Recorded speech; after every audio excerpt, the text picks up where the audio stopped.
In this video we're going to show you what all the numbers mean on a Milwaukee cordless drill.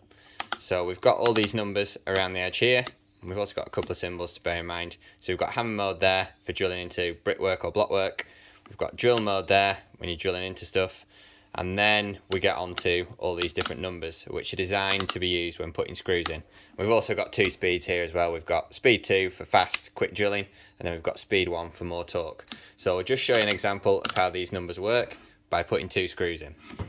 So we take our screw, put it in our test piece of wood, get it started, and we'll put our clutch setting all the way down to number 2, and then we'll just see how far we can drive this screw into our test block. As you can see, we can only drive so deep before our clutch starts slipping, so we're just going to try and up this to number 10. We're going to use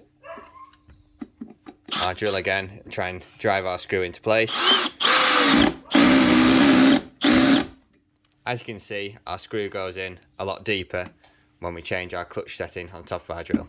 So all these numbers along the top are designed for putting screws in and getting them into your workpiece to the right depth. You can see there the difference in depth with our two screws.